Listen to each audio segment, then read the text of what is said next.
മമ്മൂട്ടിയെ വിശ്വാസം ആണ് എനിക്ക്, ഒരു സംശയമില്ലാത്ത വിശ്വാസമാണ്.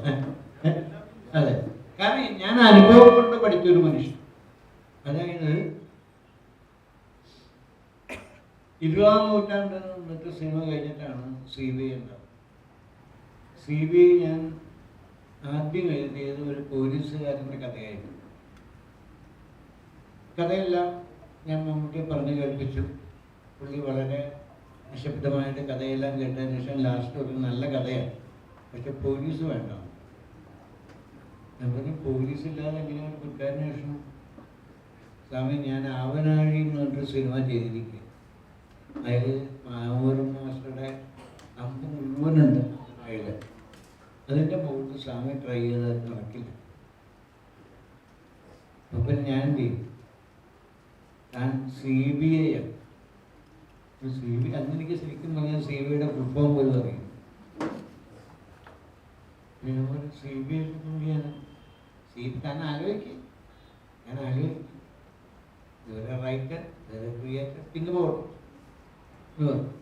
ഞാനങ്ങനെ എറണാകുളത്തിൻ്റെ ഫ്രണ്ട്സ് വഴി CBIയിലെ ചില സുഹൃത്തുക്കളൊക്കെ പരിചയപ്പെട്ടു. ഞാൻ അവരോട് ചോദിച്ചു.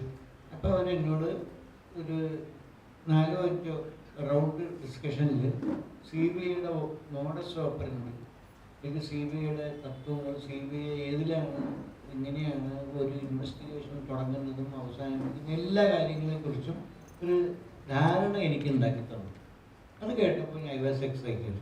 കാരണം അതുവരെ ഞാൻ കേട്ട പോലീസിൻ്റെ കഥയല്ല CBIക്ക് പറയാനുള്ളത്. ഞാൻ അത് വെച്ചിട്ട് ഞാൻ റീകൺസ്ട്രക്ട് ചെയ്തു. അത് കഴിഞ്ഞിട്ട് അത് വെച്ച് ഡിസ്കസ് ചെയ്ത് ആദ്യം എൻ്റെ കഥയിലെ ഹീറോ ഒരു കലിയും പറയാനെന്നും പറഞ്ഞു. മമ്മൂട്ടി പറഞ്ഞു അത് വേണ്ട, കാരണം അത് വിശ്വസിക്കില്ല. ഇപ്പം നമുക്കൊരു കാര്യം ചെയ്യാം, അത് സ്വാമിയാക്കാം.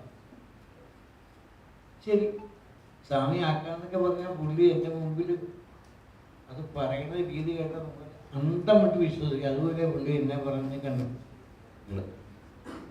അങ്ങനെ ഞാൻ അറിവായി, അതുകൊണ്ട് യാതൊരു സംശയമില്ല. അത് കഴിഞ്ഞ് ഈ പുറത്തേക്ക് അറിയാൻ തുടങ്ങിയപ്പോൾ എല്ലാവരും നമ്മളെ ഡിസ്കറേജ് ചെയ്തു. സ്വാമി പോലീസാണ്, അന്വേഷിക്കാൻ പോകണം. എന്ത് സ്വാമി ചെയ്തു വെക്കണം? 20-ാം നൂറ്റാണ്ട് പോലത്തെ സിനിമ ചെയ്തിട്ട് ഇതേപോലെ ഒരു പോലീസുകാരൻ സ്വാമി വെച്ചിട്ട് സിനിമ ചെയ്താൽ പോകണം, അങ്ങനെയാണ് എങ്ങനെയാണെന്ന് പറഞ്ഞ് എല്ലാ കോർണറിൽ എനിക്ക് ഡിസ്കറേജിങ് ആയിരുന്നു. ശരിക്കും എന്നെ പേടിപ്പിച്ചു എല്ലാവരും കൂടി. അപ്പോഴും ഞാൻ എന്ന് മമ്മൂട്ടിയോട് പറഞ്ഞു, ഇവിടെ ഇങ്ങനെ വല്ലാതെ ഡിസ്കറേജ് ചെയ്യുന്നുണ്ട് ആൾക്കാർ, ഞാൻ അവിടെ ഇരി, ആരെന്ത് വേണമെങ്കിലും പറയട്ടെ, ദിസ് വി ആർ ഡൂയിങ്. ഇപ്പോഴുള്ള പ്രൊഡ്യൂസർക്ക് താല്പര്യമില്ലെങ്കിൽ ഞാൻ എനിക്ക് 10 പ്രൊഡ്യൂസറെ തരാം, എന്ത് വേണമെങ്കിലും ആ കാര്യമേ താൻ വിട്ടേക്കും, നമ്മളിത് ചെയ്യുകയാണെങ്കിൽ ഇത് തന്നെ ചെയ്യും, ആരെന്ത് വേണമെങ്കിലും പറഞ്ഞോട്ടെ. അത്ര കോൺഫിഡൻസും മോട്ടിവേഷനും എനിക്ക് തന്ന ആളാണ് മമ്മൂട്ടി. ഒരുപാട് പ്രാവശ്യം എന്നെ പല ആപത്തിൽ നിന്ന് രക്ഷപ്പെടുത്തിയിരുന്നു.